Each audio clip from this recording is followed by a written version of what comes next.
There we go. We can see in perspective view that, the character has clothes and shoes and hair and glasses and whatever, and they were created by Mixamo or whoever created them for Mixamo, of course. And here they are, just sort of exactly the same color that they were built. And I've always wondered, this will be some experimentation, always wondered if those could be changed easily. I know they can be changed, but I want to think of an easy way to try to change them. Now, here in my Mixamos folder, I have a variety of different elements. Of most interest to me is this image and this material. Now, we've used materials before, so you could conceivably just slap that material on something else if it's appropriate or available.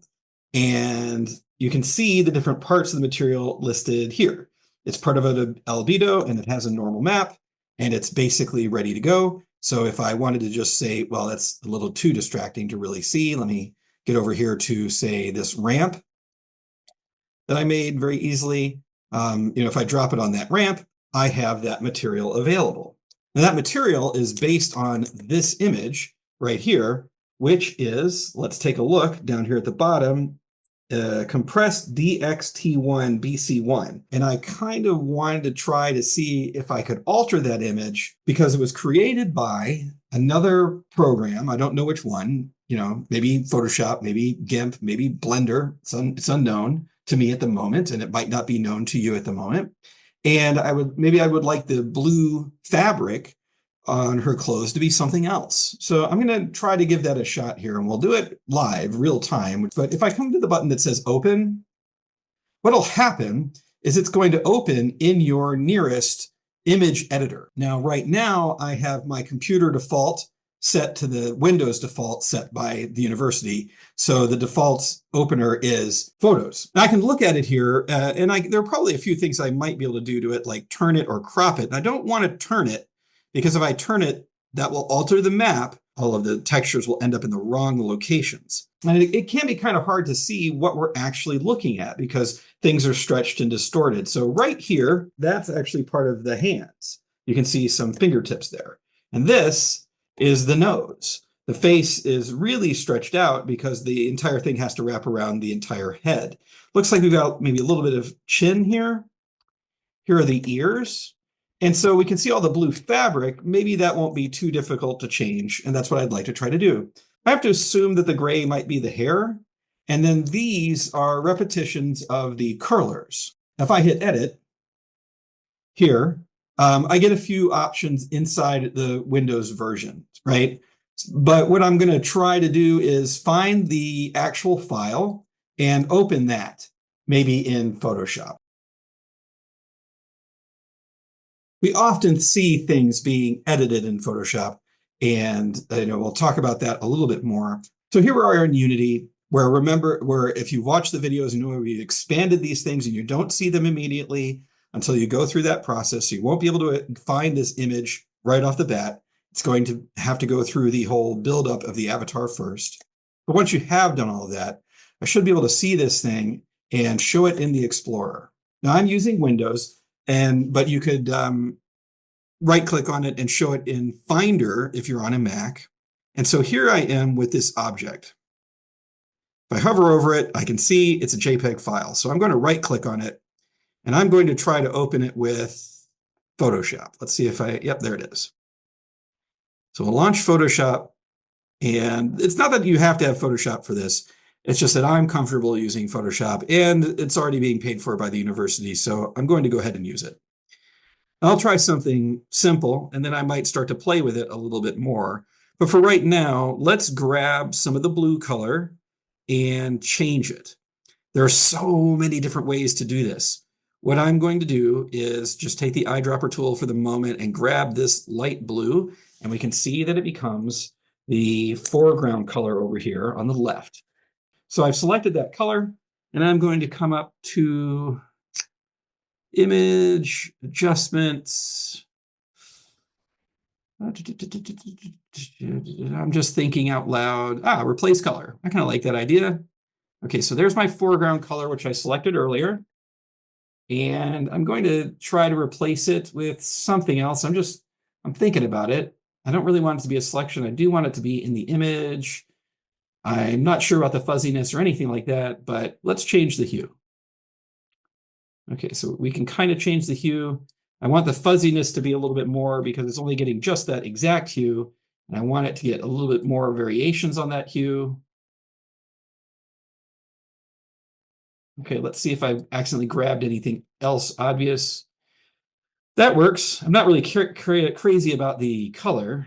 So, ooh, green's kind of neat, but that will blend in with the ground.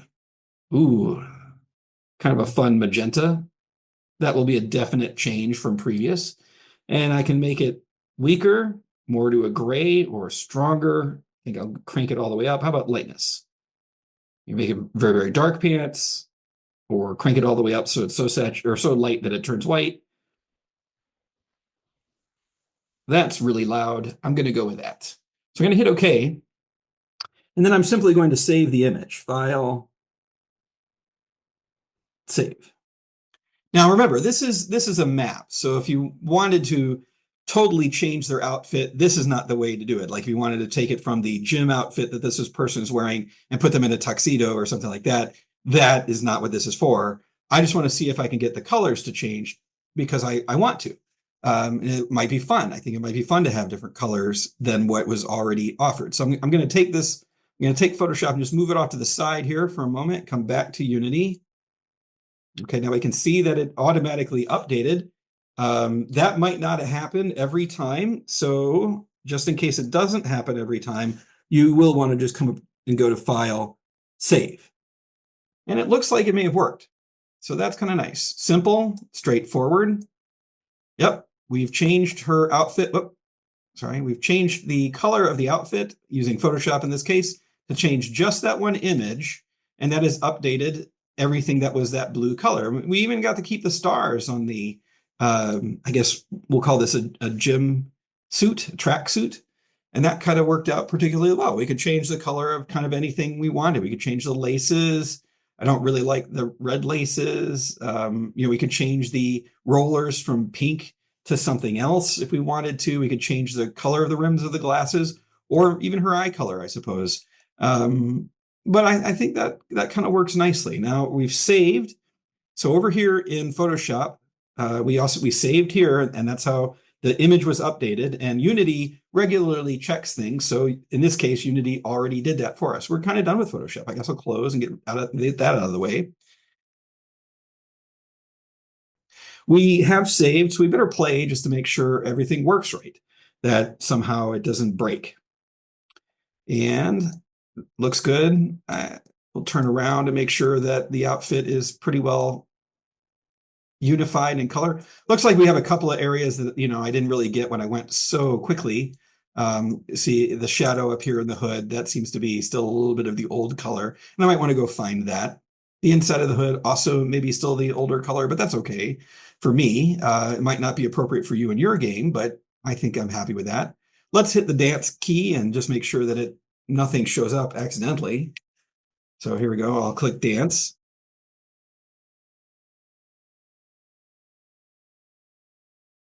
And nothing went wrong. So, okay. Yeah. I don't need it on the ramp there anymore. So let's find that ramp in the game again. I'll click on it and oh, that's fun. There's a lens material here, which is transparent. And it's the material that's over her that is acting as the glasses on the glass part of her glasses. I click, hold, and drag that onto the ramp. And as we can see, it's a nice sort of transparency. And you can find those materials embedded in all kinds of objects and assets in the asset store. So you might be able to find something else that you can reuse. I encourage you to look at your assets and see if there's other stuff that you can reuse in other ways. Nothing wrong with that. Let's see what that looks like in the game. I think I'll go over here and I want to just, instead of play focus, I'll play maximize for a moment. I'll come back to the scene. I'll save because I did make a change, and I'll run play and see if we can see that glass ramp.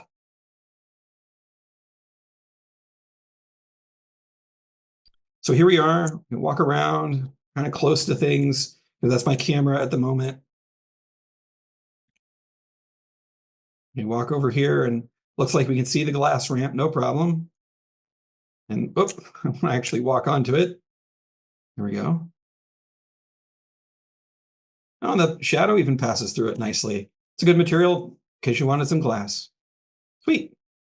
Awesome.